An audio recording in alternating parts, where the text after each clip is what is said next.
Hello, folks. I'm Canna Bellingham, and today I am joined by my friend and sister from another mister, Rowan Byrne. How you doing today, Rowan? Just wonderful. Oh, Absolutely thrilled. fantastic. Rowan and I play World of Warcraft together, which is how we initially met. She and I represent the older generation, which is probably about a third of the player population in the game right now. Do you agree? If it's not half, yeah. Yeah. 'Ca Most of the people that I played with at the very beginning are still there. Yep, I can imagine. I didn't start playing until Pandaria dropped, but, I've been playing ever since. Can't get enough of it. Nope. Anyway, I invited Rowan to, co-host with me today because I recognized a kindred spirit who also holds a vitriolic hatred for artificial intelligence, let me correct myself, and its bastardization of everything it touches. Also, Rowan has a biting sarcasm and that is needed when we are reviewing an AI authorship. So today we are reviewing the horrible story, the wild sisters of the Missouri Ozarks who attracted men and did terrible things, potentially the most inane title for anything. Did you find that weird too? It's not only weird, it's too long. They could have stopped with the horrible story. Yeah, exactly. Yeah, or the horrible story of the wild sisters, or wild sisters who did terrible things. There was all kinds of things they could have said except try to tell the entire story in just the title. Anyway, it begins by the narrator telling us there are places in America that whisper, not through mouths, but through roots.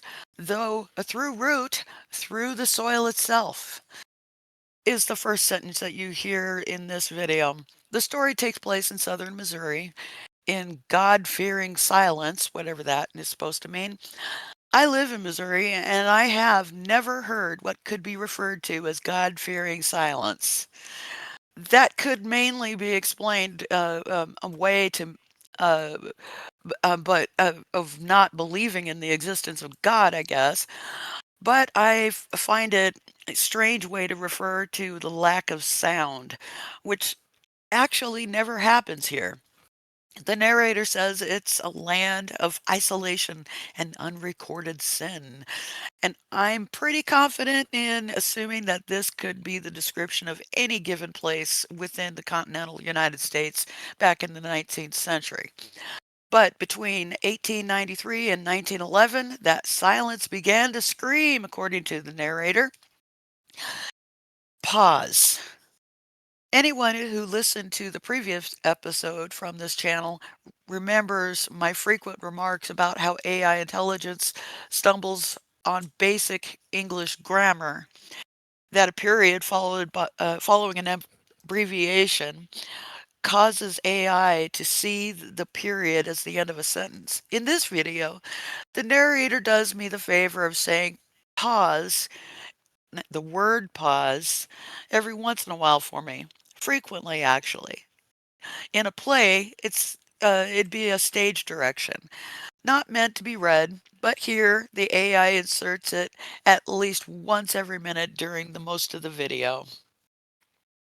Yeah, and that probably is what causes the chill to run up my back. Mm. Are you sure? Yes, yes, nothing else I heard, you know, up to that point, the silence began to scream. Well, I'm not hearing anything yet. So he's going to have to get with it. Yep, but, saying pause after every sentence. Oh, definitely, definitely caused, um, well, a twitch, if nothing else. Right, yeah. Okay, the narrator tells us that Dun Hollow became a name that the locals would never say after dark. Okay, then how did they describe the place if they were, if the sun is down and they want to talk about where they're going the next day or something? And so it was the hollow that shall not be named, I suppose. That sounds good. Yeah. We are helpfully given an overview, a brief description of the two sisters and where they live.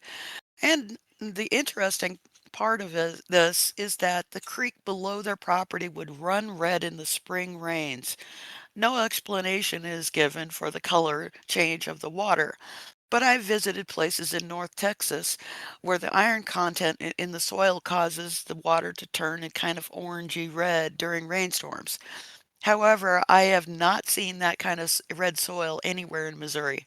So we can only conclude that the creek is cursed, of course.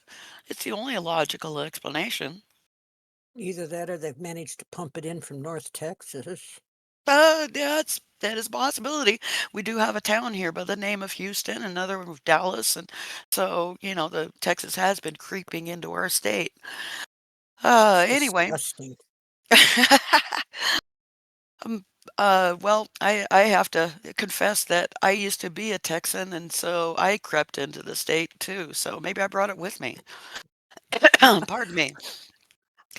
But the narrator doesn't give us any information on the Bloody Creek, and instead focuses on the two sisters, Lydia and Maybelle Ray.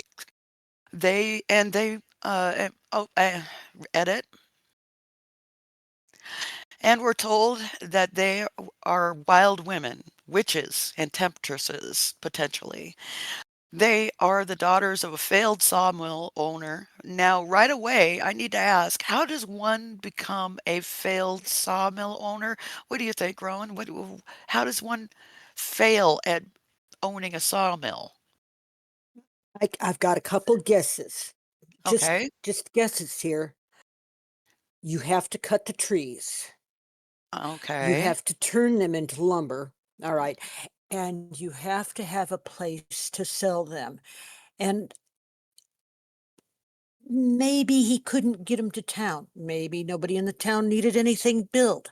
You have to have a market. So maybe it isn't all his fault. Or maybe it is. You Yeah, don't get any more info. right. Yeah. Well, what I'm thinking is that I asked the question, did he constantly gamble and frequently lose the deed to the mill in poker nights? Or did he forget that in order to profit from owning a sawmill, you have to occasionally cut down trees and transport them? It seemed to me that by owning a sawmill, you are already way ahead of anyone who doesn't own a sawmill. Pretty straightforward as far as professions go. Cut trees, turn them into lumber, and then offer them for sale. What part of that had him flummoxed, is my question.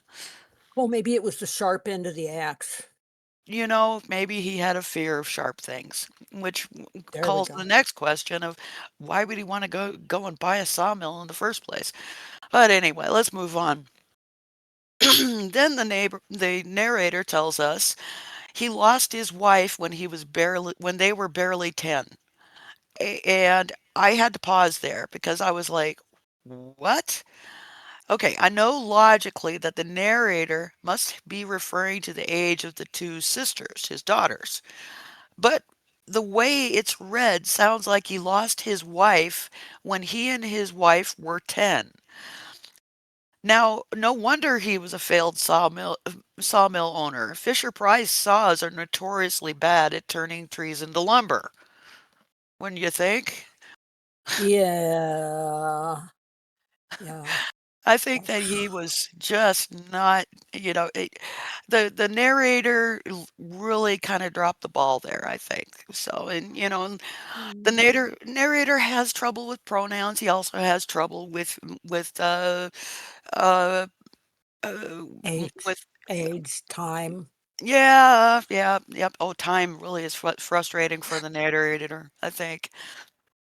Okay, we are expected to understand that when he says they were raised on whiskey, superstition, and secrecy, that he's again talking about the sisters. I will allow this because if I continue to nitpick on stuff like this, the final record will be upwards of 4 hours long, though. I wanted to be raised on whiskey. I like it. Unfortunately, I didn't get to taste it until I was 40 something. Yep. It would have helped a lot when I was younger. Yeah, yeah, Yep. probably. Yep. Okay, we skip ahead to the sisters in their 20s where they have become something else entirely. And I wrote in my notes, rye bread, a pair of roller skates, or did they turn out to be things like uh, uh, that they were this then transformed into humans? When something becomes something else entirely, I don't expect them to just age. Did you notice that? Yeah, I noticed that. The thing is what I thought is possibly they grew extra arms, Right, well, yeah, that would be a big change. yeah, a And second head, or between the two of them, a third head. Uh, yeah, you know, potentially. uh, Yeah. I don't know. It was I just a weird sentence. It's like somebody said, "Here, use these words, make a sentence." right, yeah, yeah, yeah. I think that it was an overreach, I think. Okay, Yeah. we are told the men would eat with the sisters, believing them to be fine, and in the morning the men would be gone. Again, what? They hang on a second. So who who told the narrator that they ate with the sisters and then they were gone? So are we to think to believe here that the sisters actually told the narrator this? It's so confusing. It is, absolutely, and nothing's been said Right, that made me care at all about the sisters, the men, or the land, right. but I'm wondering now what they were eating. Yeah, Trees, lumber, small garden stuff, dirt. There we go, there was lots of dirt. yep. Now there is a connection to the land. There we go. Yep. We find out about the rule of the sisters. No man leaves the hollow once he's tasted from our table. And then the narrator helpfully includes his pause. After learning this, we rewind to the first man, a 29-year-old man named Eldon Price, who was a traveling surveyor from Springfield, who disappeared. He was last seen traveling towards the Rake property, and if you've listened to many of these types of videos, you'll know already that last seen is all the evidence needed for a guilty verdict. So his horse was found tied to a post a few weeks later with a still warm saddle and no sign of Eldon. And when I heard this, I thought, heated seats are the just best invention ever. I thought about that and I was thinking, is that what he had on his saddle was still warm because it was a heated saddle? Because that would be awesome. Oh, I agree. I really, really agree with that. Though I wonder, maybe it just had a short circuit and got too hot and sent him to hell. Right? I Yep. don't know. Yeah, maybe it barbecued him while he was sitting on the horse. Okay, and then the next one that we hear about, the next guy is Thomas Lyle, who was a preacher from Benton County. Now we are told of two brothers from Fayetteville who were chasing gold and vanished, having last been seen with the two sisters. In communities like this, the first assumption is always to believe that the two women drink blood. This is at least this is what the narrator wants you to conclude. And then in 1897, the sheriff shows up and is the only man brave enough to go to the rake's house. But Hmm. that hang on, we've had several people going to the rake's house, Yeah, yeah, I was gonna say she's just the latest brave man. right? I think so. but, that it just seemed a little odd to me in the way that this was performed. Anyway, he finds the Yeah. 2 women with eyes like mirrors, and here I was a little surprised because I have a D&D character with mirror listed as her eye color. And this video was posted in October of 2025, so I call copyright infringement. But the narrator just mentions this unusual lack of eye color in passing, as if seeing his own face in the pupils of another person is the most normal thing ever. Did you catch Y- that? Yeah, I caught that, but you know what it made me think of? And you have to go back to when they first brought out in World of Warcraft the not the night elves, the other ones, the horde ones, the Oh, bad guys, the blood elves. blood elves. When they first came out, my friend and I back then each made one. And then we sat there and told the sillies, the jokes to each other. And the male one says, "What I like best about gazing into your eyes is that I can see myself." I don't think I've heard that one. That one's beautiful. I love Oh, it. I love that. About died laughing too. Yeah. Mm. Okay. Well, when questioned about the missing men, and we're talking about the sisters again here and the sheriff. The sheriff was calmly told that the men just sank into the ground. Apparently, the sheriff did not see this as a direct confession because the narrator tells us for the next 20 years, men continued to disappear into the ground for entering the sisters' orbit. And this is an awkward metaphor, in my opinion. Why not just say anyone who gets near the sisters? That's makes more sense than orbit. Yeah, I think it's a case of an AI that has read a lot, been stuffed full, but isn't very smart. Yeah, yeah, they're got another overreach, I believe. Okay, Yeah. the narrator tells us that this wasn't just a murder or just madness. Just? Was murder and madness so common in this area that it's hardly worth mentioning? Apparently, yes, because now we are told that there is an entire hidden circle of women stretching across the Ozarks who are all engaging in pagan fertility rites and blood binding. No further explanation of what kind of pagan belief system it might be, how it began, or other salient details that might be relevant for the listener's enlightenment. We're just basically just move on from there to something else. You know, what I'm wondering is why they need fertility rights. Okay. What? These women are all single, and obviously Lydia and Maybelle never got pregnant, no matter what they were feeding those men. Hmm. So, there's something missing here. Yeah. Now, hopefully, as we move through this, we'll find out what that missing thing is. Oh, and we hear that the researchers later found something under the property, carved into the limestone walls of a collapsed root cellar. Who were the researchers? When were these carvings found? That apparently is none of our business. It just happened, okay? So just move on again.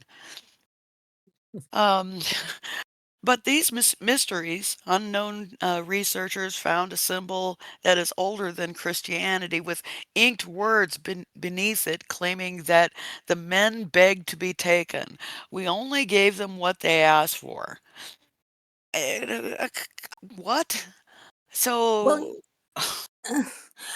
So, men had begged to be taken. Taken where? Different yeah. state? I'd be begging to go to a different state. Well, you live in Oklahoma, so I beg to go to a different state on a regular basis. What can I say? at this point, the narrator begins asking the listener a bunch of questions, as if even the narrator is confused. Who were the women? What power did they believe they were serving? And what is the culpability of the soil of Missouri for the deaths of the men who sought only pleasure?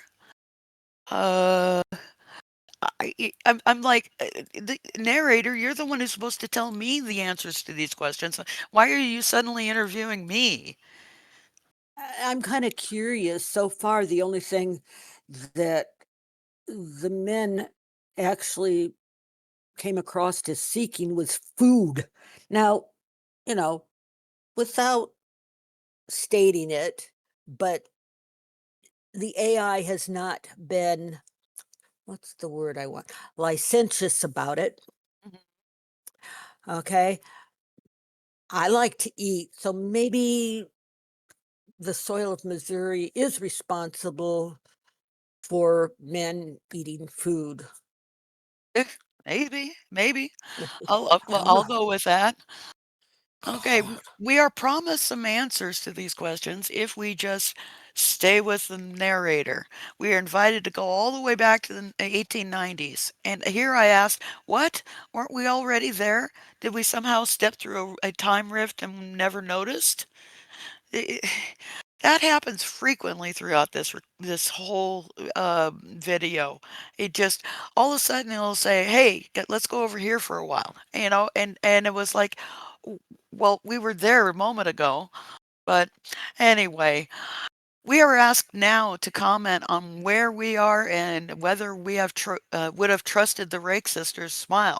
In other words, please leave a comment so this video will move up in the algorithm. And the voice is so creepy that I expected to also ask what I was wearing. Absolutely. We are Mm. told that the Ozarks in the late 1800s were not just a region, they were a world apart. No, they were just a region. To travel to Kentucky or Tennessee, I am not forced to ride a rocket ship, folks. So, no, it was not a world apart. Rocket ship, just saying, a rocket ship would cut back on the twisted roads, though. Oh, that's true. That's true. And go as a bird flies. The Yeah. narrator gives a fairly accurate description of the Ozarks here: stone ridges, sinkholes, and mist-choked valleys. There's other stuff too, but these things are definitely very common here. The claim that the people didn't move to the Ozarks, but that they in fact escaped to them, is rather a stretch. This area was well populated by dozens of Native American tribes who had thrived here for thousands of years prior to the European settlement in the area. If the ground here were known for randomly swallowing up people, it's doubtful that Native Americans would have found it so hospitable. Yeah, I agree. I wonder Here, if go maybe ahead. maybe the Europeans rotted the ground out. I hadn't thought about that. Yeah, it was like, there goes the neighborhood. It's Yeah. so I wouldn't and, at that point, I wouldn't blame the natives for, trying to say, "Hey, guys, hello, we live here, right?"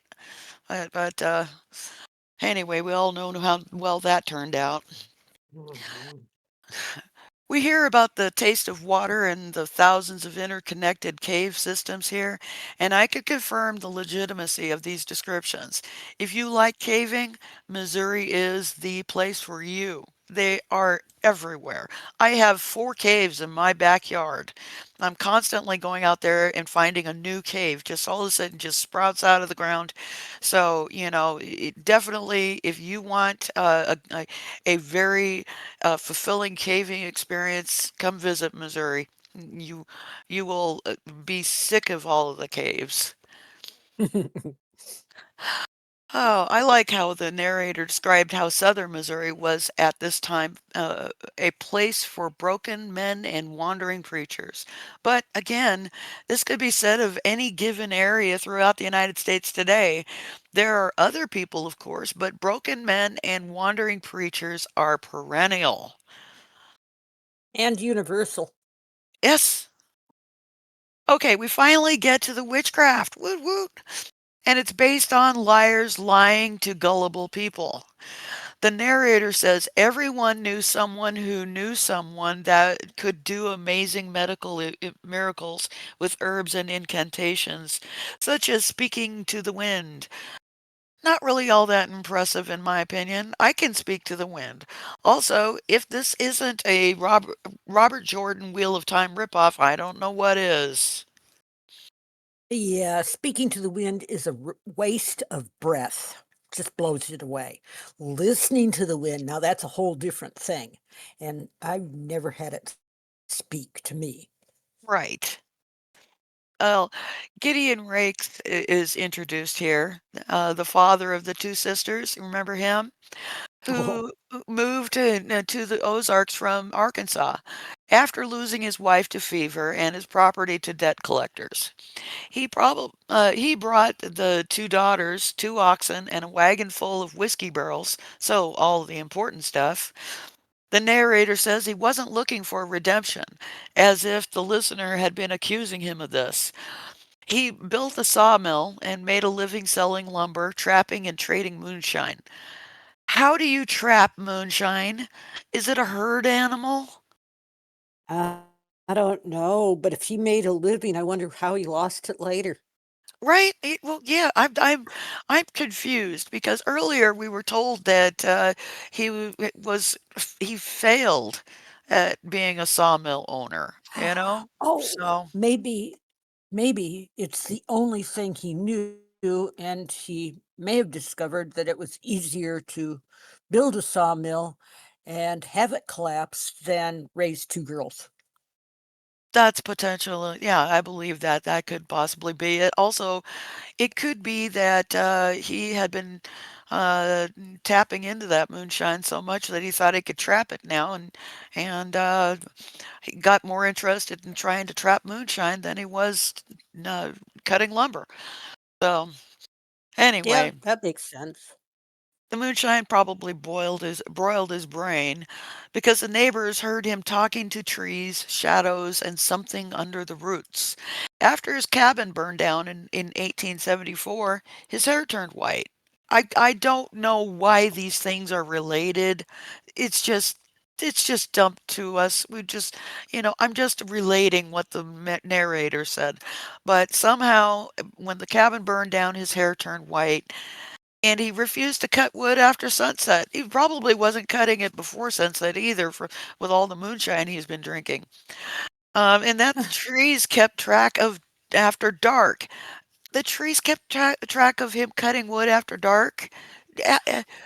Oh, oh man, If you're just a question, if you yes, are chopping wood and you have an axe in your hand and it's dark and you're under trees in a thick forest, can you see what you're doing? I wouldn't cut wood after dark without a big spotlight. right, yeah. Yeah, it doesn't make any sense. Nobody would go out cutting wood after dark. They just wouldn't because that's No. silly. Anyway, so his brain jumped the train tracks, obviously, and then by 1890, Gideon was dead. So that character was introduced and is gone. He was found floating face down in the creek with his pockets full of stones. Okay, the whole point of putting stones in the pocket of a corpse is so that the body will sink to the bottom. But he must have had his pockets full of pumice rock, because eh, if he's floating anyway. All right, so I'm kind of angry at this AI at this point. The sisters buried their dad behind the cabin, which we just learned moments before had burned down. But of course, apparently it hadn't, or they rebuilt it. There's no mention of them rebuilding it. And the sisters buried their dad behind the cabin, which we just learned moments before had been burned down. But never mind that. Uh, and then the sisters decided not to speak to anybody for nearly a year. Then smoke began to rise out of the chimney again. And I have to ask, wait a minute. Okay, we don't know if the cabin was rebuilt because it doesn't mention anything about that. Um, so I'm just going to go ahead and assume that it had been rebuilt. But for an entire year, they never cooked. They never kept the house warm. Uh, how do they stay warm in winter? Winters here are no joke. But these questions deserve no explanation, for we are offered none. Witchcraft, I guess, is supposed to be the answer, I presume. Yep, I agree. Must be witchcraft. Or maybe they're Yes. just getting warmed up for hell. I don't know. Yeah, maybe they've spent the whole year in hell, and they were, it did. Oh, yeah. They says that they never talked to anybody, so who knows? Anyway, would have been a much more interesting story if that were the case. It Anyway, really. suddenly men started arriving at the sisters' house because they were lonely women living alone in the woods, naturally. I think the listener is supposed to make the cognitive leap here that the sisters were selling sex to men that happened upon their home. It's vaguely implied, but so vaguely that it sounds like men sought them out deliberately just to gawk at two women, somehow forging a life by and for themselves in a previously burned down cabin that they somehow resurrected without actually rebuilding, it seems. Yeah, there's the vague. I love that. Vaguely implied. Yes. Uh, You know, I'm still blown away by actually they probably didn't need men. They had each other. What the heck? That's possible. It could have been that they were really into each other in more than a sisterly fashion. So, hey, it doesn't hurt anybody but each other, but the two of them, I guess. But Yeah. anyway, but men would visit the cabin and they stopped going to church, stopped working, stopped being seen altogether. A school teacher from Jasper County happened upon the sisters, and Maybelle told him that he should not wander in the hollows after dark, that the roots remember, and we, the listener, are told this is the last words recorded from Maybelle. Okay, remember that. Put a pin in that, everybody. And naturally, that school teacher was later found dead with a blackened tongue on the riverbank. We are told that he relayed this his meeting to his sisters to any we are not told that he relayed his this meeting with the sisters to anyone. We are not told that he relayed his meeting with the sisters to anyone. So how we know Maybelle's last words is unclear. Now we are told that the neighbors didn't know that the Rake's cabin stood atop one of the largest cave systems in the region. How this ties in the story is not explained, though. These neighbors heard drumming and smelled burning sage on windless nights, and it makes me wonder how close these neighbors lived. We are led to believe that the Rake's property is several miles out of the way of civilization, but the neighbors sound as if they were within 20 feet of the property at all times. Did you get that? Yeah. Yeah, I got that. It's like maybe the house walks into town so they don't have to. They get their stuff, they stick it in the house walks back. Oh, that would have been awesome. Oh man, Yeah. you and I can write a far better story than this AI. Yeah, read Baba Yaga. Superstition is stronger than law in this area, we're told. When people disappeared, the people there said the woods took them, which made law enforcement a hell of a lot easier, I'd imagine. What do you think? Yeah, yeah. And it made me think back to old Gideon Rakes. He was talking to the trees and the stuff under the roots. Do you know what's under roots? What? Dirt. He was talking to the dirt. I bet he had Ah, a wonderful relationship with it. Seems like dirt has a lot of, it's like a main character in this story. Really, really. And the woods took them. Maybe the dirt took them. The woods just helped cover up the stealth. Right? Yep, yep, I agree. Okay, by 1900, the legend of the Rake sisters has spread across 3 counties, but no one could prove anything. Prove what? This is the thing that gets me in these AI stories.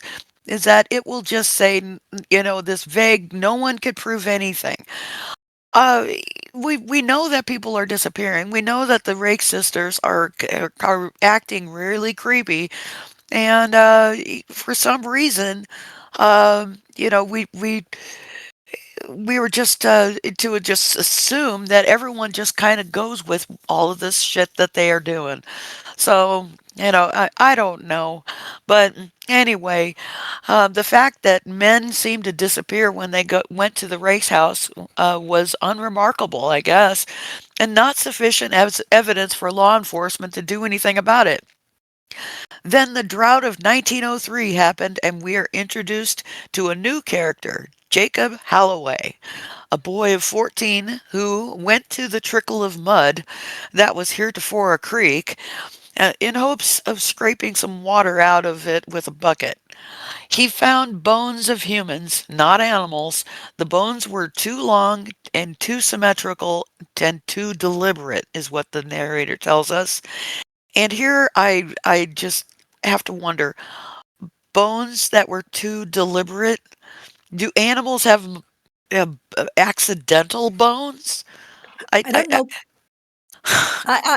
That really bugged me too. And I just realized that it could have been that sentence. The bones were too long, too symmetrical, and too deliberately placed. That okay. would make sense, but Yes, it would. too deliberate. No, no, Yeah, deliberate and bones just don't go together. right. Yeah, yeah. There's the anyway. So Thank Jacob you, screamed. AI. Yes, thank you. Jacob screamed. At nightfall, a dozen men with shovels and lanterns began digging in the creek bed. Why did they wait for nightfall? I don't know. By morning, they had dug up 7 male human skeletons. Other items were found with the skeletons, including glass jars with animal fat, rusty nails wrapped in twine, fabric with a faint red handprint, small, feminine, and deliberate. There's that word again. And of course, the obligatory pause. I assume the narrator is describing the handprint, but it is unclear. The sheriff who'd visited the sisters years earlier took one look at the bones and paraphernalia and immediately blamed the sisters. "Get me to the cabin," he ordered to the other men, and which reminded me of Leslie Nielsen saying, "Get me the Pentagon," and another person in the film Airplane saying, "The Pentagon, sir," handing him the phone. Please correct me if I'm wrong, but I don't think that those men had any brains when they went to the creek after dark with lanterns and shovels. Personally, I want broad daylight and lanterns and shovels, but mostly daylight. Hmm. Drought, no clouds, no rain, no daytime darkness. Yes, absolutely. Amen, sister. Ah, They rode to the cabin accompanied by 2 deputies and a preacher. Of course, you got to bring a preacher with you when you're going to serve a warrant or accuse somebody of murder. And the preacher's name is Reverend Milton Greer, a man who believed every sin could be named if only you stared long enough into its shadow. Okay, what the hell does that even mean? I have no idea. Okay. You know why? Because I've never seen sin have a shadow. Yeah, it's a concept. It's not an object. Yeah. So, anyway, and pause. And sorry, Go ahead. deputies rather than the sheriff now are searching the house. The preacher, who obviously has been staring at a lot of evil shadows, if he can name all those sins, is sit there to watch the sisters. And the graphic has nothing at all to do with anything I'm hearing. Get your shit together, AI. Oh, Nothing. the It had, images. Go ahead, go oh, ahead. that image was just ridiculous. It was the guy standing around a bunch of trees that had carved things that were well lit, come to think about it, carved into the trees that have nothing to do with anything that is described that's carved in the house earlier. Yeah, I know. Nothing. Yeah, yeah, during the entire video, the images at no point reflect what the narrator is describing.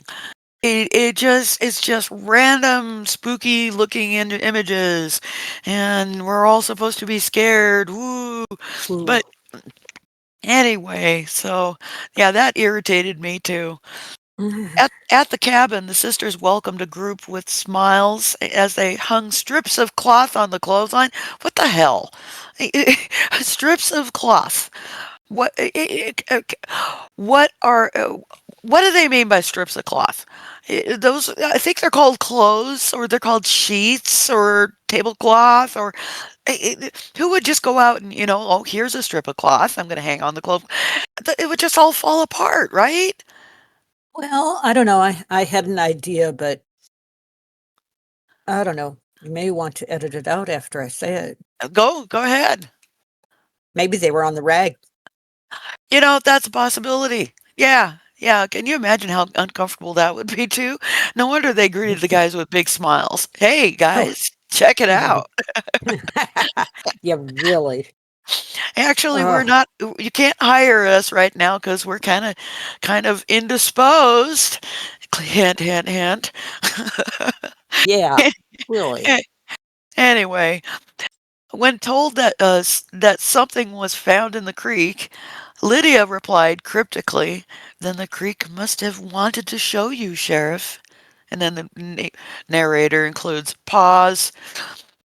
The sheriff investigates the cabin while the preacher creepily stares at the women, just like you were saying. They were all just standing there staring at each other while the preacher notes that the house is very clean. That's nice, but thinks that the walls are wrong. We are told by the narrator. What claims were the walls making that caused them to be wrong? But Mhm. apparently, someone had drawn symbols and Latin words on the walls, and whatever statement that those were making were somehow empirically incorrect. Oh, I've never heard of walls being wrong, is what I'm saying. Ugh. Well, you know, it makes it sound like the walls drew the marks on them and the Latin words themselves. Right, Okay. yeah. I want one of those walls. Right. Yeah. It'd be sort of like a Siri, but in writing. You know. You Yeah. know. I wouldn't have to tell it to shut up. Right. Yeah. Yeah. It's like, oh, we're out of sugar. But make a note that we need to get sugar next time we go to the store. And that just appears on the wall. That'd be fantastic. I could use It, that. yeah. Anyway, the sheriff found 7 pouches of teeth, to which Lydia only said, "They came to us. They wanted to be part of the hollow." Hey, what? Wait, 7 bags of teeth aren't evidence? Well, maybe not back then. I guess they could have been grave robbing to get those. I think that's a Crime? chargeable crime too. Yeah, Well, but absolutely. I got to thinking, sheriff also found 7 pouches of teeth, to which Lydia only said they came to us. The teeth walked there on their own. I hate walking teeth. They're just too creepy. Yeah. Anyway, on the grounds of bones, superstition, and unbearable silence, the sisters were arrested without charges and put in a jail cell together. Yeah, it was either a single cell jail or it was full of town drunks. Whatever. The county became outraged over the women. Men decided to hold their wives hostage, which is what you do, The preacher held nightly vigils, and the neighbors began yelling witchcraft, seduction, and blood drinking from every porch. And I have to ask, at what point were any of these accusations substantiated? I think my ears would have perked up at blood drinking. Yeah. And with all the gatherings shouting across porches, wouldn't you think we'd hear about men coming over to hang those evil women? And I guess nothing that, kept their lives together, like looking for water, subsistence farming, and most everything else, just wasn't going to happen. They had time on their hands. Yeah, yeah, the townspeople had nothing but time. Yeah. Well, anyway, the Taney County Courier published a story titled Wild Women of the, and here AI says AR Ozarks. What it meant to say was the Arkansas Ozarks, which is kind of strange because this story supposedly it takes place in Missouri, not in Arkansas. But we'll let that one pass. Well, at least it didn't say, "Hey, pause, R, pause, Right. Ozarks."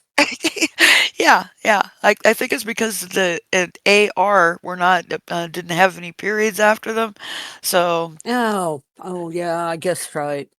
it was just a capital A, capital R for the abbreviation for Arkansas. Anyway, I just love artificial intelligence and how it is baffled by common English. The article described evidence of ritual murder. Why ritual murder? I know sensationalism was common in newspapers back then, as many are still today, but beyond the bags of teeth and the symbols of on the walls, there is not yet any evidence to substantiate any claims about rituals. Spoilers, we'll get into that later. But at this point, it seems reckless to just assert that now. The newspapers even claim to know the name of the pagan sect of sisters supposedly belong to Mothers of the Soil. But according to the narrator, no such sect ever was officially recorded. So we are led to believe the newspaper just yanked this info straight out of their nether regions. Uh, But the name of the sect would then go on to haunt the region for generations. If this is true, Google hasn't heard about it, for according to a Google search, Mother of the Soil can refer to philosophical or spiritual concept of the earth as a nurturer of all life, or it could be a brand for certain high quality potting soils. Take your pick, I Yeah. guess. I'd rather have the potting soil. Yeah, much more useful. Mhm. Now Maybelle refused food while in jail and would only drink water from a clay jar she'd brought with her. She demanded the sheriff accommodate this, but he refused. Maybelle collapsed from dehydration, according to a doctor, but according to the preacher, it was the devil reclaiming his own. I'm inclined to believe the doctor's opinion here. How about you? Yeah, yeah, and remember when Maybelle never spoke again? Yeah, Yeah. right. Wait, she just spoke. She demanded the sheriff accommodate her clay jar. Yeah, Ah, dumb shit, AI. right. Huh. And obviously, clay jars have healing properties. She probably could have lived without the food as long as she had her water in her clay jar. Right. Yeah, yeah. And so at this point, I was led to believe that Maybelle was dead. Did you think that too? Yeah, yeah, I seriously thought Maybelle was dead. Yeah. Li- Uh, and then Lydia refused to speak for a week. And then out of nowhere, she suddenly just offers the men who came to us were not innocent. They made a pact. We just kept our promise. Why did she say that? Okay, if I were the lawyer representing this woman or the two of the women, who these women have not been charged with anything, at least we haven't been told they have. I demand first that they be allowed to leave the jail on basis of habeas corpus, And second, I demand that the women answer no questions without the presence of a legal representative. But frontier justice was whatever anyone wanted it to mean, apparently. Pretty much, yeah.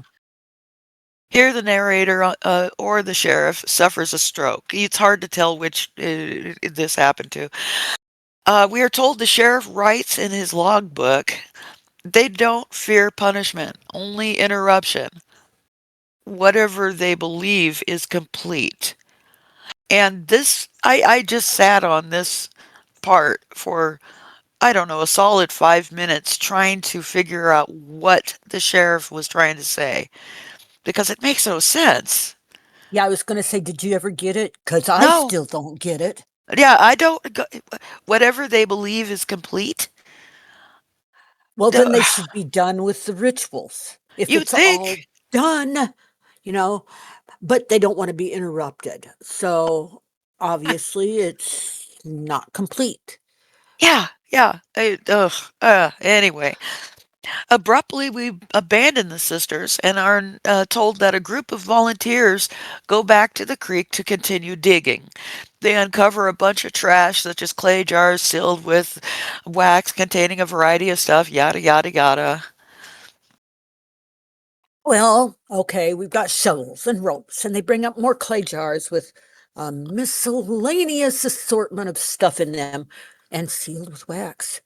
Well, I admit that the Rake sisters were the only ones likely to do this, but such an odd combination of junk, hair, pressed flowers, teeth, extras, I guess, and silver coins. Personally, I can think of better uses for silver coins than sealing them up in clay jars, but whatever. And a jar labeled Eldon. That was the first disappearance guy, Eldon Price, Yep. 10 years ago. But it doesn't tell us what was in the jar. Yeah. Yeah. Yeah. It was just a jar that had his name on it and no other information. So, Oh, and these what, details matter, AI. right? Yeah, exactly. And these whatnots and widgets were a cause of panic in the Ozarks, it seemed. Families abandoned cabins and church attendance doubled overnight. How? Did the people did the people after abandoning the cabins just move into the church? I'd assume that the families would move to new witchless areas, but I guess choosing now to live communally in the church was a logical step after the discovery of someone's lost curios. Perhaps I should discover a bunch of expired food behind the store, and maybe my neighbors would all just abandon their homes and go live in the local churches. Free homes for all, at least free homes for all who have sufficient amount of healthy skepticism. God, yes. And church attendance doubled overnight. Well, that's because maybe some of the men decided that, well, I guess I can go to church now because all those guys I didn't like are gone. Well, there's also the possibility that because the sisters are now in jail, they no longer are visiting those sisters. And so they felt that, hey, maybe I guess I can go to church now. I could be over there banging one of the sisters, but I guess my wife has been nagging me to go to church, and so I will. Fine, fine. Well, So, yeah, and it's kind of difficult to probably bang the sisters. There's so little privacy in a one cell jail. yep, yep. Uh, I wouldn't want to do it with the town drunks all there. That's for sure. All right. So, um, also on Also, on this miscellaneous collection of random items, the community concluded that the Rake sisters had not acted alone. What? Again? Um, I'm don't know what kind of cognitive leap that the community made by looking at these jars of hair and silver coins that caused them to suddenly say, obviously these women acted with help. I don't know. Anyway, now we have not established a link between the Rake sisters and the remains found in the creek. Hello, we have no idea where all that stuff came from. We're just assuming that the women were somehow tied to that stuff. It's entirely possible and logical that all of the sisters' creepiness can be explained by an advanced stage of syphilis. We are led to believe that the sisters had, quote unquote, entertained many of the menfolk around the county, which is a euphemism for prostitution. It's very possible that the entire county is experiencing a massive outbreak of syphilis, judging from the beliefs and the behaviors of the rest of the community. Yeah. 10 years to discover that the sisters might not have worked alone. Maybe it was a good way to cast blame on other towns with women who didn't fit in. That's just another item that it's out of place. It doesn't fit the story. Yeah, yeah. It's shoved in there. Yeah, yeah, it's like somebody took a script, tore it into pieces, and then just, it would pick up one piece of one torn piece after another, randomly, and just read what was on the paper.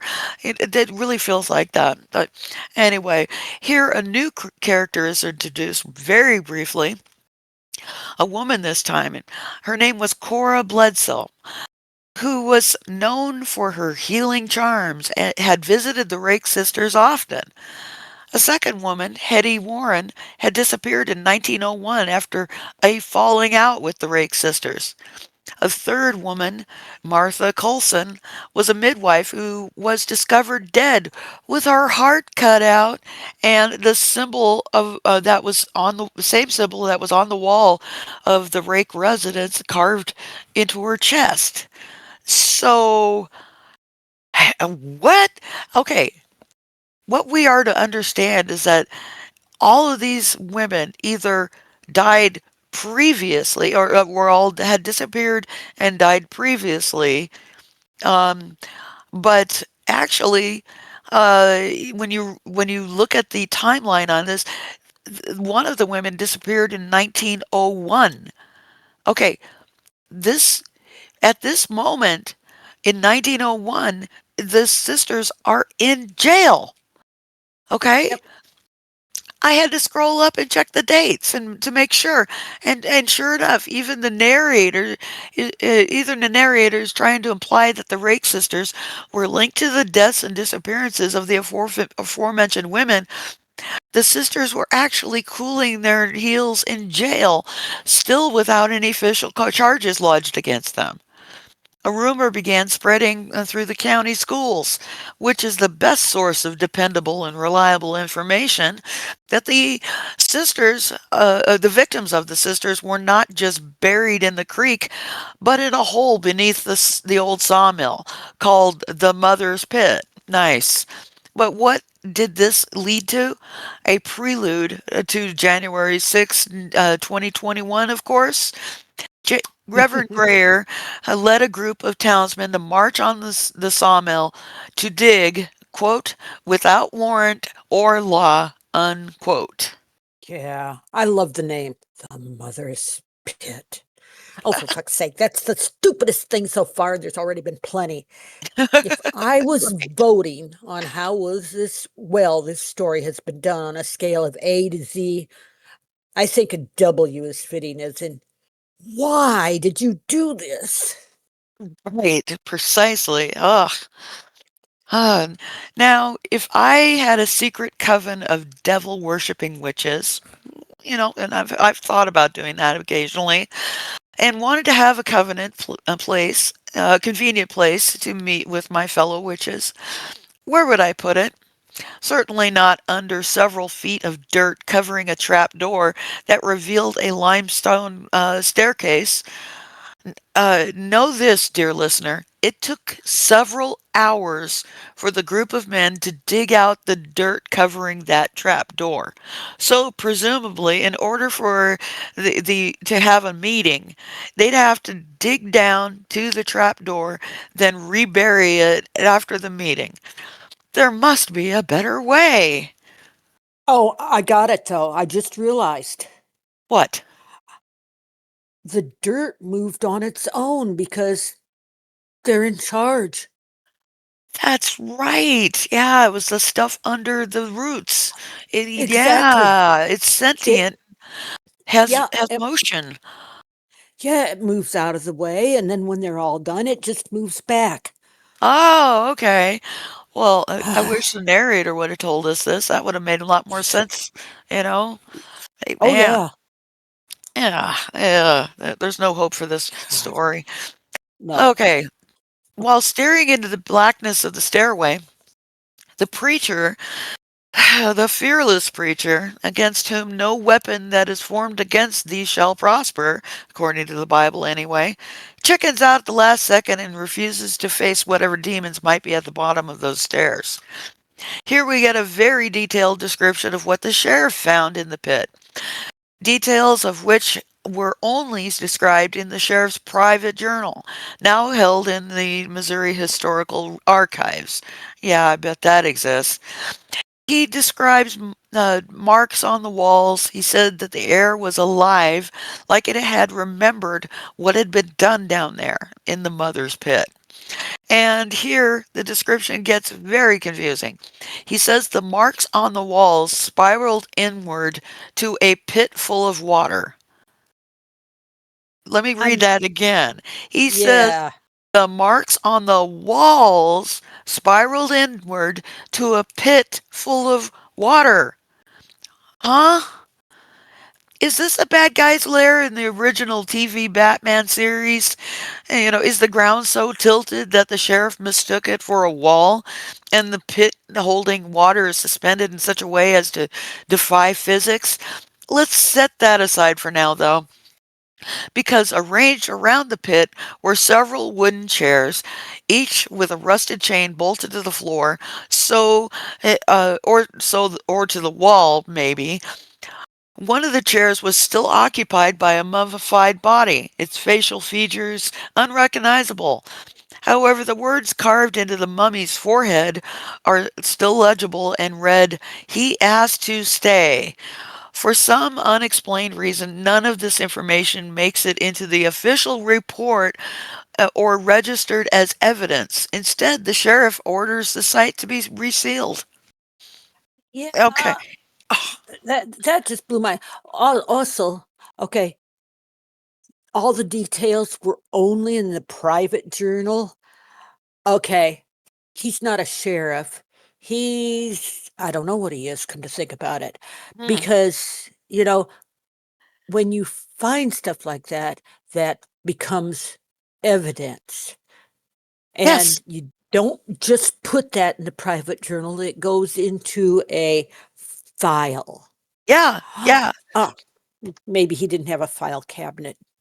If you've ever watched a crime show, and they go into the Evans room, they go in there and you'll see just boxes and boxes and boxes of crap, and it will all be for one investigation. And it looks like a hoarder's paradise. Yeah, they put everything in there, whether it's relevant or not. Whether there's any, purpose for them to keep it as evidence, but they will put everything in there because it is all potential evidence. Him resealing up this spot without, having other witnesses come in there and help him document everything, that's a miscarriage of justice. And I would imagine even back then it would have been considered a miscarriage of justice. Of course, by morning, half the county knew of what had been found, and after a week or so, a mob formed carrying torches and shouting for retribution as they marched to the jailhouse in Forsyth. I think this is the first time that we've heard the name of the town. I And think so. yeah, I think that's finally hearing the name. Anyway, the preacher, who earlier was complicit in making wild claims about the sister, decided to try to calm the mob, but he failed. The mob demand, it sounds to me, a lot of this sounds to me like, January 6th, you know. I Yeah. mean, Trump saying it to everybody go home, I love you, and all that. Oh, anyway, uh, so he tried to calm the mob, but he failed. The mob demanded the sheriff give the sisters over to the mob. The sheriff refuses, and someone from the mob throws a lantern onto the jailhouse roof and sets it on fire. Remember, listener, no charges have been entered against the sisters. Maybelle, who I had thought before had died, I guess dies here again. At least as far as I'm concerned, and from the way it's all described, is that she dies here. Okay, so I was jarred to hear that about this second death, but somehow Lydia had vanished. To which I say, why didn't you just vanish several weeks ago? Lydia, you were being held without charges for weeks. You had every right to just poof disappear from the cell after watching your sister die of dehydration. Then you'd not have to witness your sister's dying again by suffocation. Think ahead, for crying out loud. Yeah, So, I was pretty well poof disappear. yeah. I like the poof. If you could poof around, I might, see if I can make men disappear and see if I could poof around. Yeah. Yeah, no kidding. That would be fantastic. Um, some folks said she escaped through the old storm drain under the jail. Why? What? Was this a known problem? Did prisoners normally escape in this manner? Other folks said they'd seen her walking barefoot towards Dun Hollow at dawn and didn't bother to try to detain her at all, apparently. The mood swings of these folks are baffling. The sheriff resigned within a month. Well, for crying out loud, it was about time, in my opinion, that he resigned because he was a terrible sheriff. He lets these women do their uh, bullshit of making men disappear for years, and then when he finally gets them in jail, he doesn't charge them with anything, and then he lets the townspeople set the jail on fire. So I think him quitting is probably the best move on his part because he was ineffective and violating constitutional rights of citizens, in my opinion. The preacher left the county, and Dun Hollow was abandoned. Hey, Uh hey, I got a question. huh. If Dunhallow was abandoned, where did Lydia go? Last I heard, she was walking there. Yeah, yeah, I know. It sounds like to me, I'm going to give a little bit of a spoiler that she just went back there and continued doing exactly what she'd been doing before. Okay, at Yeah. least in the way the story goes. But anyway, you'd think that this would be the end of the story, right? Wrong. We are only 20 minutes into this video, and there's more than 40 minutes left in the video's playtime. In fact, the narrator even seems to think that this story should be ending right about here because he says, but the story doesn't end there. Ah, I wanted to kill him at that point. Some Yep. miners, suddenly we're introduced to some miners find a gold tooth in a woman's boot, and inside the boot is a note preserved in wax. I'm not sure why. And the note said, "The land remembers. We only opened its mouth."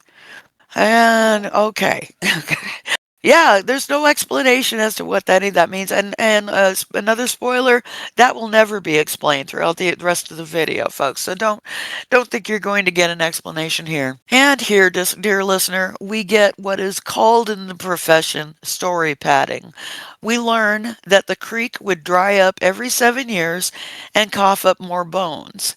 Coincidentally, every 7 years, someone new would disappear, prompting the state to seal off the area as saying that the terrain was unstable. Nearly as unstable as the local population is what I'm guessing. How do I know this? Because the locals say the hollow wasn't unstable, it was hungry. See, I told you. Yep. The narrator tries to convince us that this wasn't a story about murder. No, it was all about belief. And belief in the Ozark has a body count. I'm sorry, And what? if that's not murder, I don't know why you'd bother keeping a body count. Yeah, yeah, I know. I guess in oh, what's it called? Men's rights activists. They body count to them means how many people have you had sex with. Yeah. But I don't think that this story is about men's rights activists. But a body count? I'm sorry, what? Do the churches know this? If so, are they also complicit? Belief has a body count is perhaps the best argument against organized religion that I've ever heard. Damn, I wished I'd thought of that.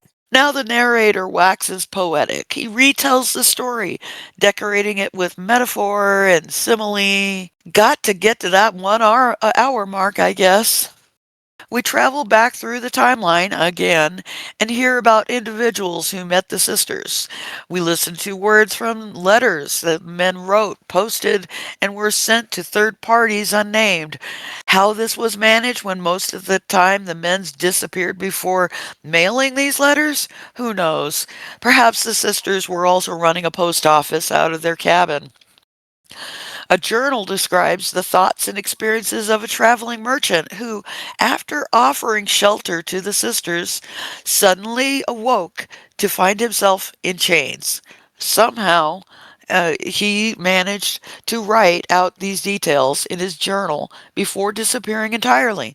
And there's no description given on how we, the listeners, were able to eventually be able to hear what he described in his journal because it never says that his journal was found. The timeline gets very vague here, and it's hard to tell when we are in this story. We could both be back before the sisters died or vanished, or after that, but the residents of neighboring counties offered their advice to each other and to strangers: never accept a ride, nor accept food from anyone, nor trust a woman alone in the woods. And to this sage advice, men who thought they were adequate, and here I have to ask the question, has there ever been a man who believed himself merely adequate? Rowan, do you think No. there's ever a man that says, yeah, I'm adequate? Yeah, look at Um, me.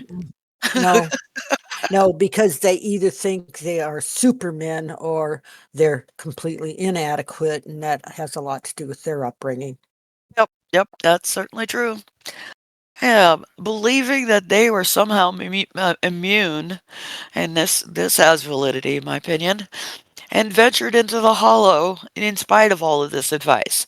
At this point, we are only told that they ventured, and that's it. And then now we jump to the preachers holding meetings and exchanging gossip. We hear second-hand motivated accounts of mysterious occurrences that led to Maribel Reeves's son falling into a trance after visiting the Rake's property. It sounds to me like he'd got hold of some psilocybin mushrooms or some wacky tobacco. After listening to him babble names no one recognized, talking about the roots calling him, and watching him wander without direction, she said he disappeared by morning, leaving only his boots behind. As a memento, apparently. I think old Maribel should be investigated about the disappearance of her son, though. If I had a son who was behaving like this, I'd have called a doctor to help me get him to a safe place where he could come down from his drug-induced trip. Would you Y- agree? Yeah, I agree with that. Or if nothing else, tie him to his bed. Yeah, yeah, at minimum, instead of just allowing him to Yeah. wander around. I guess he knows what he's doing. The preachers, Mm. sleuths that they were, noticed the pattern of the disappearances. They knew that each of the missing men had visited the rake's house and had accepted food and lodging from the women, and each had last been seen walking away from the cabin under an unnatural calm. I, I'm really kind of curious what an unnatural calm is. Right. Okay, they just had food and sex. Yep. All right. Yep. I would think they'd be calm. Their tummy is full, their dick is not. Mhm. Yep. Yep. Yeah, to me, that sounds absolutely, That sounds like a guy who's had a great night, you know? Yeah. So, anyway. And I'm still curious Mhm. how people see them walking away from the cabin. Okay, this Forsyth has to have the most binoculars in the country. Yeah, yeah, yeah, it's crazy. Yeah, yeah, these conclusions lead me to wonder things like, let's begin by establishing that most people in the area thought the Rakes' cabin was a whorehouse, as the vernacular has called them. Yes, I said it. I went there, where the narrator, refused to go. It had only been insinuated indirectly enough to make it known that the women were considered sex workers. So, who were the people who were just observing the comings and goings of the men to the cabin? It's been stated clearly that the cabin was in a very remote area, so for a long time they had reportedly avoided going anywhere near the cabin. But detail described by anyone who ever went there, you'd think this cabin was parked in the center of town, somewhere between the mercantile and the church. Yeah, Uh, like an island in the street. yep, yep. Yeah, and it must have had like it must have been like an aquarium, so people could actually also be watching what was happening within the cabin as well. Oh, Mm. but a few names of people actually witnessed any of these events were ever stated. We just never hear the names of witnesses. The listeners somehow intended to conclude that the events described were both witnessed and not witnessed, regardless of the detailed descriptions that follow. Went to the cabin for a bang session and were seen afterwards walking away from the cabin in an unnatural calm. Giggity. And then they later are said to have disappeared, or worse, says the narrator. Simply stayed in the hollow until something died inside. Yeah, syphilis has that effect, I'm told. You know, if Forsyth is or was an actual city, I wonder if everybody got out on a witness protection program. I would think so. Or, there must have been at least a few people who didn't get syphilis, and they said, this town has gotten way too crazy for me. I think I'm going to pull up stakes and leave. And then the town would have just eventually died off because syphilis eventually will kill a person. You have enough of your brain rotted away into Swiss cheese, and it's going to start affecting more than just, things like thoughts and stuff. It's going to attack your organs too. But anyway, I would imagine that at least the sane people in town probably pulled up stakes and left that place eventually. Yeah. We are finally told a few dates, and yes, it can now be confirmed that we are currently talking about the time after the sisters are dead and or vanished. In 1902, Rachel Darrow, a witness, said she followed a light one evening into the woods near the hollow and discovered a circle of hooded women standing in a circle around the pit. In the center of the pit, several men knelt with their heads bowed. Rachel was close enough to hear Lydia whispering, "Bind their shadows to the earth." Rachel ran away from the scene, terrified, and later confessed, to whom we are not told, the sight it stayed behind her eyes forever. And there's no mention here of Rachel contacting law enforcement to maybe save the men who were kneeling. So she was either complicit in the deaths or disappearances of several men by keeping that information to herself, or a participant who had been part of the circle of hooded women and was just trying to cover her backside, or she was lying. I'm going to go with the latter. Yeah, me too. And now we discover that both of the sisters are alive and well in 1905, 3 years after the fire in the jail. They are visited by a surveyor who stumbled upon the rake's cabin and was offered to go inside and stay the night. The surveyor managed to escape chains fastened around his ankles and later claimed to have lost his memory. Now, let's pause here for a moment. It's 1905. Like I said, 3 years after the fire in the jail. Maybelle is supposed to be 3 years dead. All right. But now, Twice. yeah, yeah, twice. So she's died and been resurrected twice, folks. I'm beginning to think that their religion might be the right one. You know, Jesus was died and resurrected, but that he only got resurrected once. Woof, big deal. Maybelle got resurrected twice. Now that's an impressive feat. So Yeah. anyway, the narration continues along these lines of relating much of the same details over and over, happening to a bunch of different men, some managing to escape, others disappearing, never to be seen again, and this pattern continues long after the listener is bored of the repetition and confusing timelines. My mind began to wander a bit here, and when I was supposed to be horrified by yet another man visiting the sisters, only to be swallowed by the earth. I'm thinking that if there was any truth to any of this story, it was that the men would visit a brothel, get well served by the sisters, and wander away in a state of bliss. When later they were questioned about where they'd been and what they'd been doing by wives or significant others, they concocted a story about being bewitched and declared that the area surrounding the brothel was dangerous to most men, but they'd somehow managed to escape. The sisters were into fetish play and some BDSM occasionally, and it was for this that the men could not prevent themselves from wandering in that direction. Do you Sounds think that? legit. Yeah, that's okay. Good. We have some agreement there. At one point in the narration, the narrator tries to gather some legitimacy, naming Vance Randolph, an actual formerly living person who was a folklorist who wrote about superstitions common in the Ozarks. However, the link between this story and Randolph is tenuous, if not entirely absent.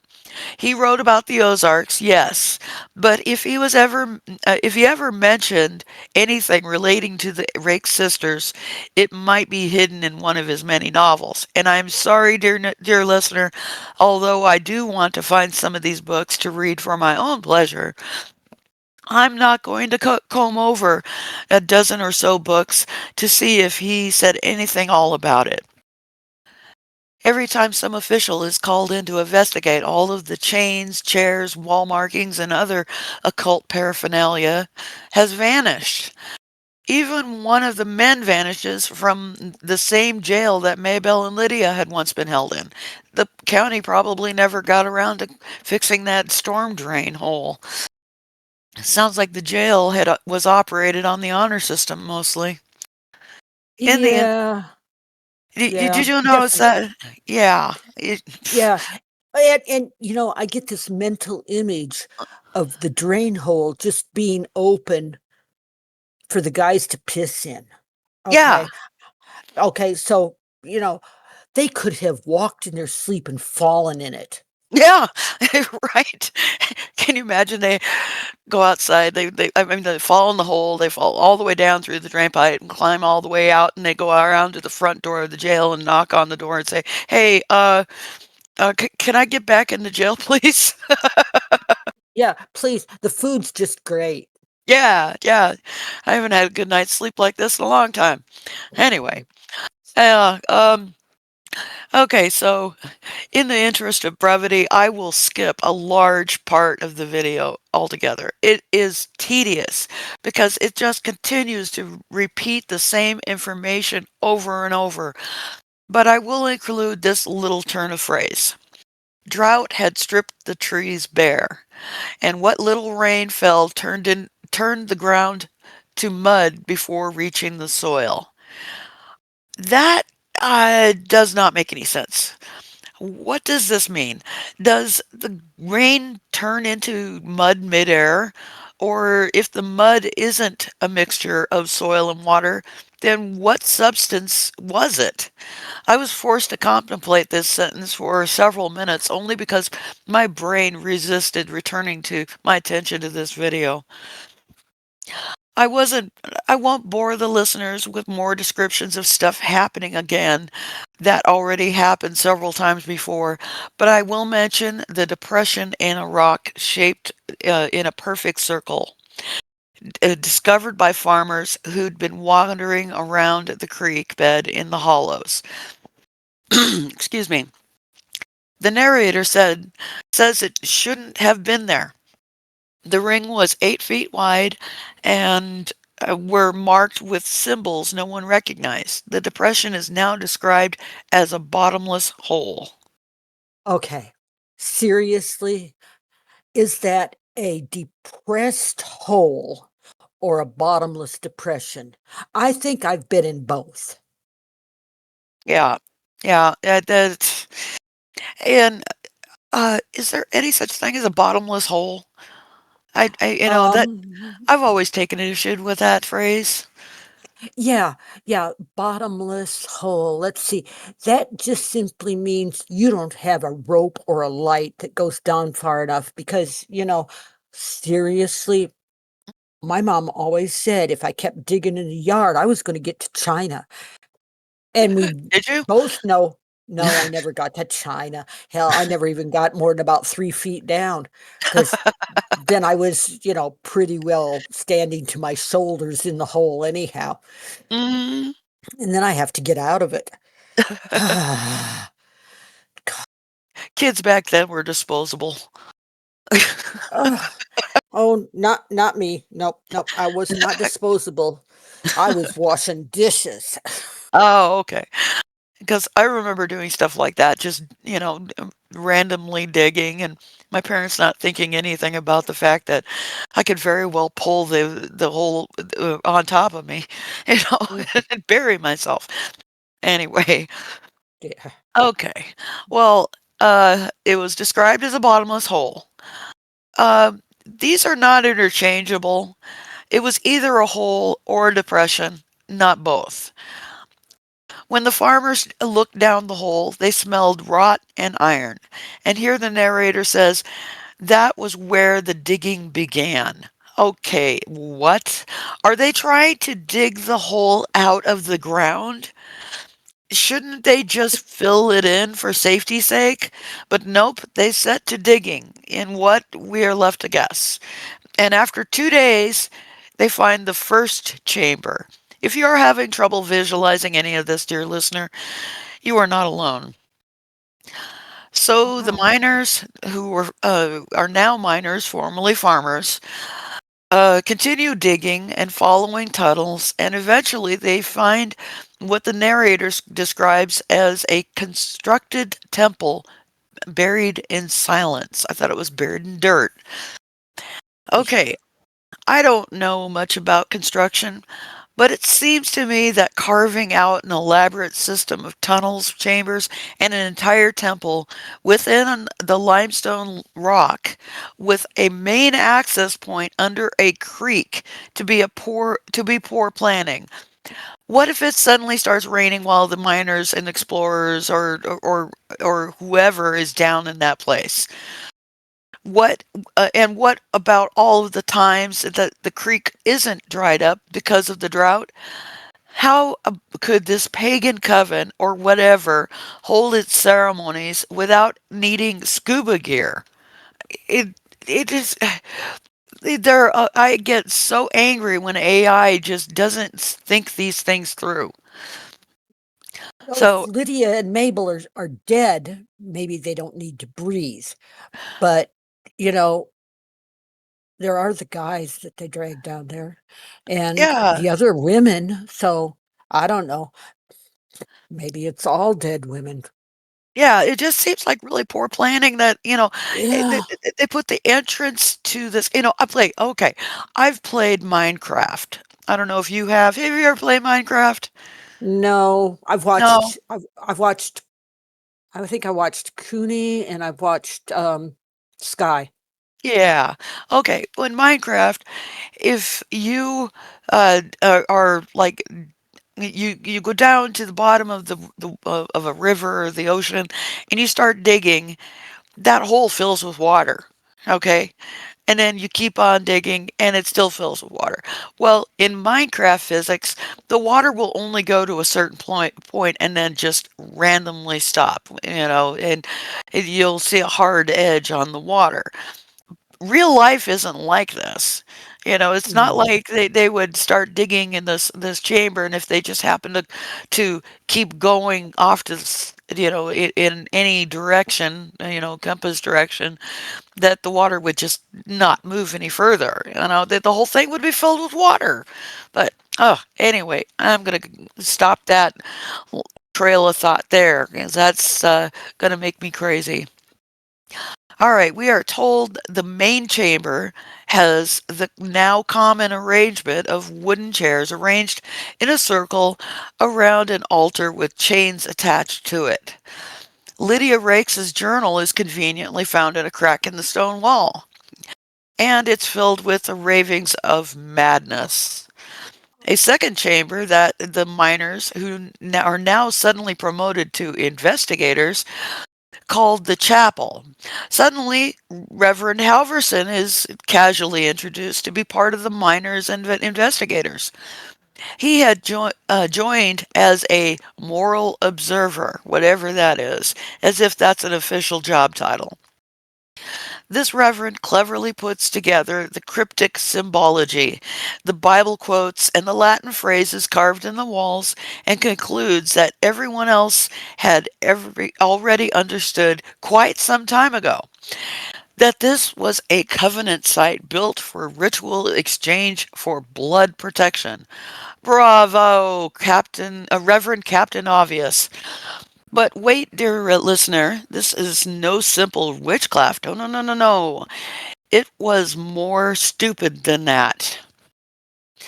Lydia, according to her journal, believed that the only way to preserve the cursed land of the Ozarks was to feed it with human devotion and ritual death.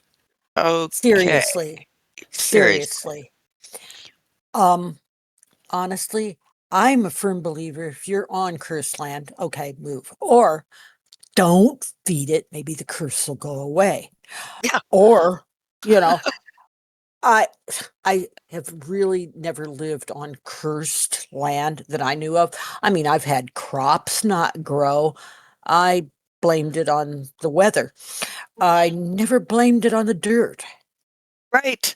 Yeah, yeah, yeah, and it seems like a pointless thing to curse land in the first place.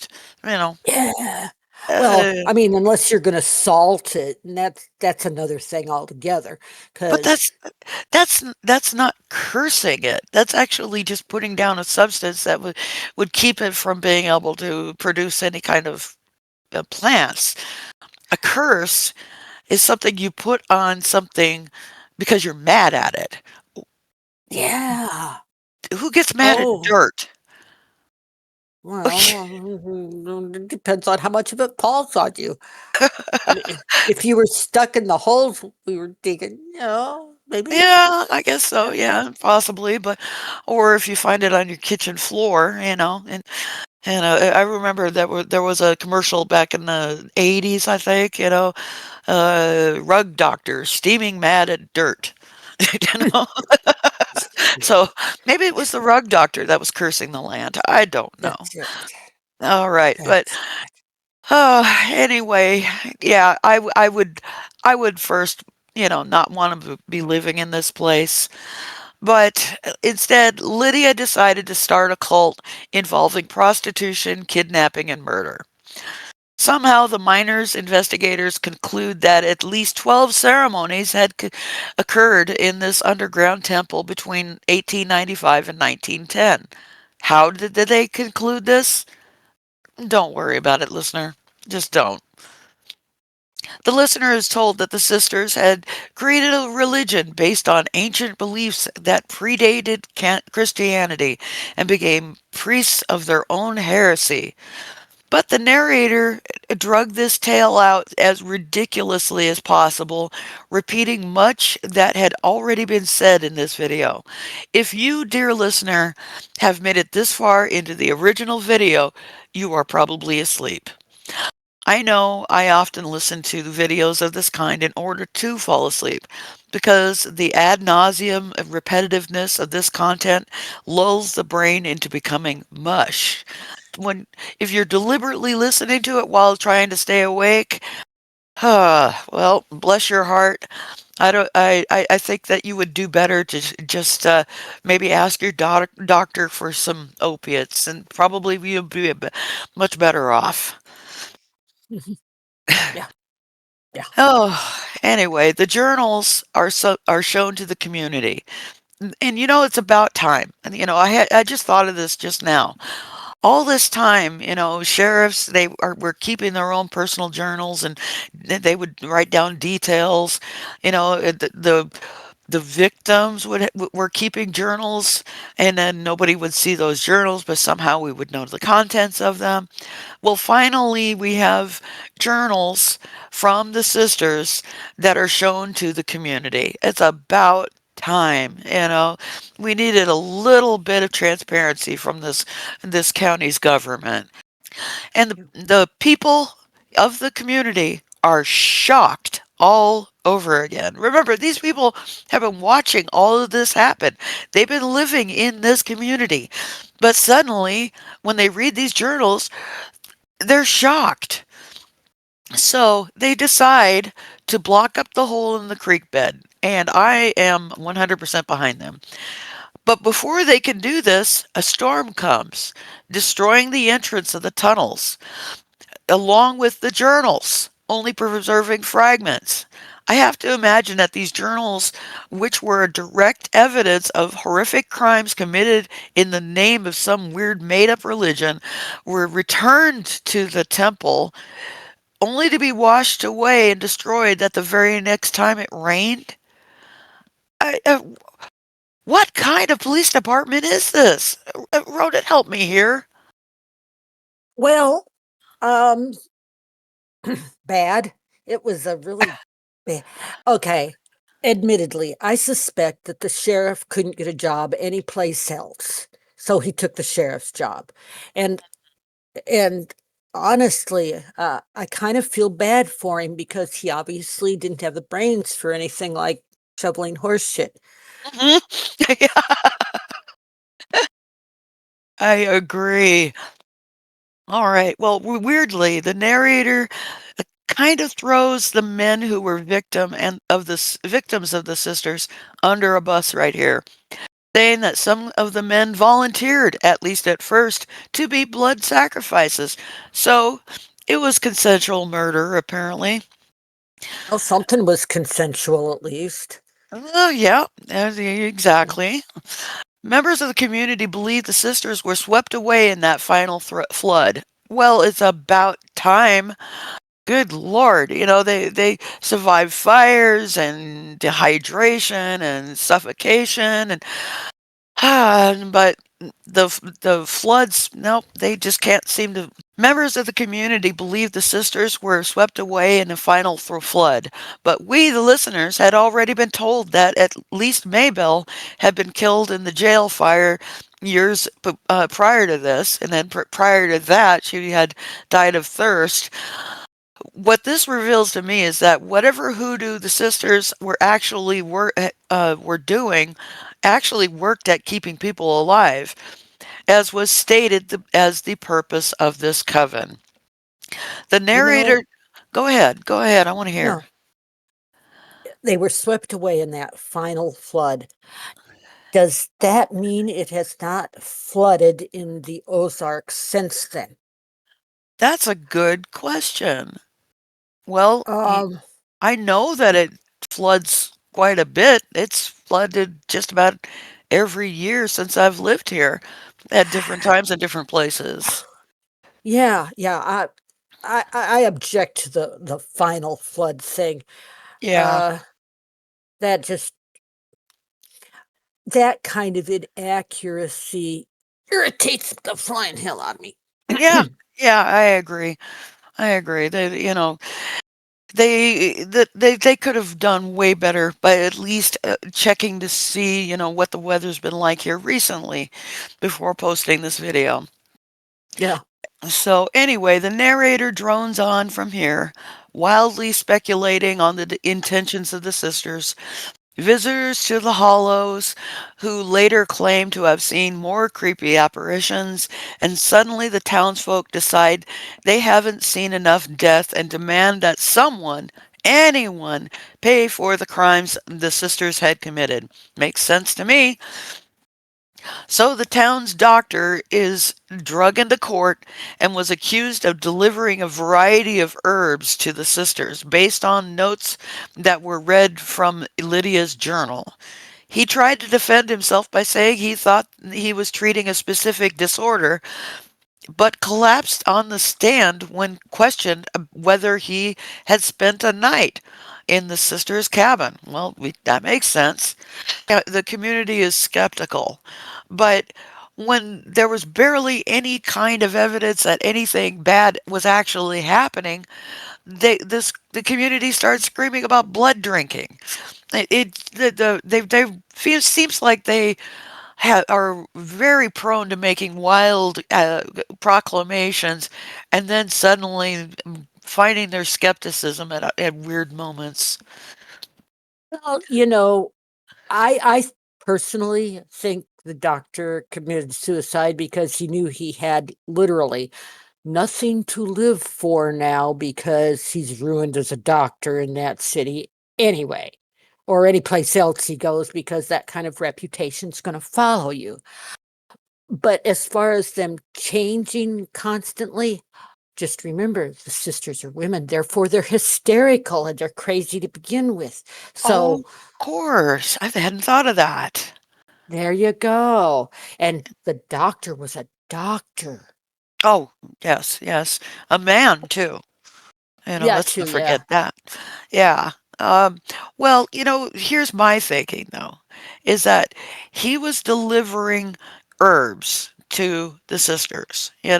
Back then, that was the pharmacy. It Yep. was, basically fields of flowers and mosses and all that kind of stuff. That was the pharmacy. So, him delivering certain herbs to the sisters, that's that's like Amazon delivering a package at a house and then getting accused of committing, murders that happened within the house. You know, Yeah. so that to me just seems quite a stretch for the community to suddenly say, "Let's kill the only doctor we have." Yeah. Seems like that's going to turn out badly for the community eventually. Yeah. So anyway, after the death of the doctor, the state no longer had a living accomplice to force to stand trial. Okay, I guess that's a bummer, you know. But by now, the Rake's property had been condemned and the cabin torn down. Well, it's about damn time. But the local clergy decided to gather at the property and pour oil on the ground and into the creek. Okay, this was way before environmental laws were in place. Yeah, In but was spite, it holy oil, holy oil, or just some good crude? or maybe it was just some, like chicken oil, from frying, deep frying some chicken. Yeah, It there you doesn't go. doesn't give us any kind of description. We have, you know, I'm skeptical. Okay. Yeah, me too. In spite of declaring the property cursed, tourists came to visit and reported much of the same spooky stuff that everyone else has been talking about. And there is still nearly 20 minutes left in this damn video. Well, the locals didn't like the tourists, even though the tourists probably brought in to the community much needed revenue. The state declared the property off limits and redrew the county line around the property, erasing it from the map. What? Is there just a hole punched in every map of Missouri, where that property once sat? I've never noticed that hole. No, no, they redrew the county line, all right? They either Uh-huh. shoved it into the next county, Yeah. makes sense, all right? It's not our problem anymore, it's theirs. Okay. Well, uh, Or they took the county line and completely surrounded it, and then they said, "This is all deep, dark woods. All of it is woods. There's ah. nothing in there to look at. That little dirt road doesn't go anyplace." Huh. Sort of like Google Maps when you try to look at like an Air Force base on Google Maps, you can't. Yeah, It's all yeah, covered up. yeah. All right. You'd think that by now the residents in the area would finally know better than to go looking around in the hollows. But a Civil War veteran armed with a Bible led a crowd of torch-bearing townspeople to the dry creek and re-entered the tunnels that led to the chambers below the creek. Didn't they just say a minute ago that the entrance had been destroyed? Didn't we just say that a few minutes ago? Oh, Oh, oh, I got you a good one. what's that? Mm. Well, I just got to thinking the Civil War was fought in 1861 to 1865. Now Uh-huh. it is now 1920. It's about 1905, I think, or 1911, maybe. I don't know. Okay. We So rarely this get a guy, date in this. okay, well, if he was 15, which was not unusual for a Civil War guy, Uh-huh. if he was 15 and he went in 1861 and Okay. survived, all right, Okay. 15, 15 in 1861 to 1910 Uh-huh. is 39 years. So, well, I guess it's not terribly illogical, but he's pretty old. Yeah, I agree. Yeah, he could have, he's probably in his 60s, but still, Yeah. I don't understand how the tunnel suddenly is is working again, because we just a few minutes ago, the narrator tells us that the tunnel had been destroyed in the storm, and all of it would have been ruined. But okay, well, it fixed itself, or maybe the rest of the coven went back and fixed everything. I don't know.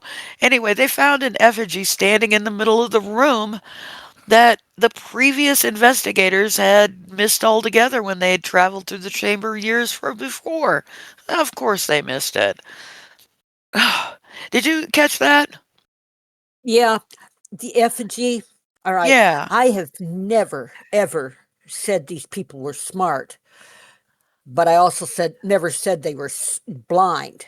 Mhm. And the fact that they went down there and didn't find an effigy standing in the middle of the room, which would have to be standing on its altar, but that's, neither here nor there. Um, I got a real, real problem with it Yeah. because unless that effigy was only 3 inches tall, they should have seen it. I agree. I agree. They make it, we get a description of it here in a moment, but still, it just seems like, it would have to be so small that nobody, you could easily just overlook it and even like step right over it and not see it. Well, Yeah. the Civil War vet destroyed the effigy, and the next thing we know, all of the people who'd accompanied him are gone. Days later, the vet was found wandering in the woods, muttering, and he was dead a few days later. I don't understand. All they literally the narrator just says that they were all gone after destroying the effigy. and there's it's just like suddenly poof, everybody's gone. Maybe they got the same thing that Lydia had, where she could just poof leave the jail.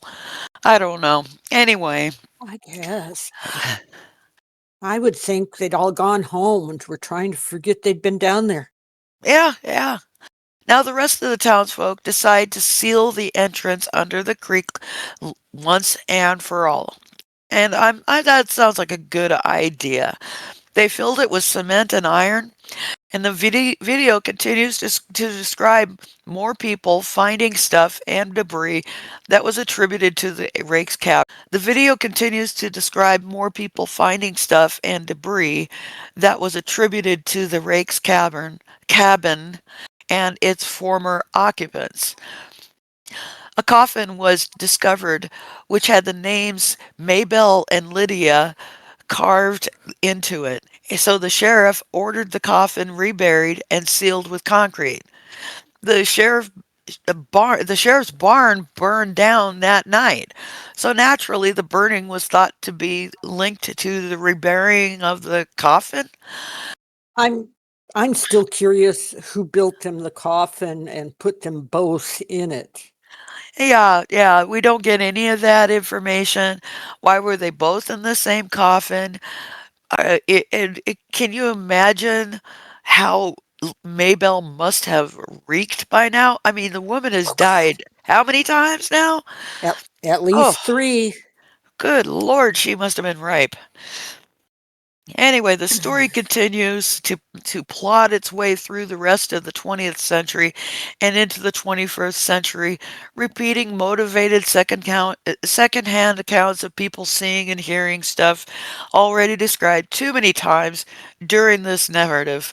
Every 20 years, someone disappears in the hollow. The narrator tells us, however, that could be said about any heavily forested area. As we finally reached the end of the video, the narrator tried to shift blame for the video onto the listener. And I'm inclined to agree. I feel very guilty for having watched this exceedingly boring video, which had thought would be entertaining, especially since I roped my friend Rowan here into listening to it as well. The final question of the narrator is, if you watched this far, ask yourself, what part kept you listening?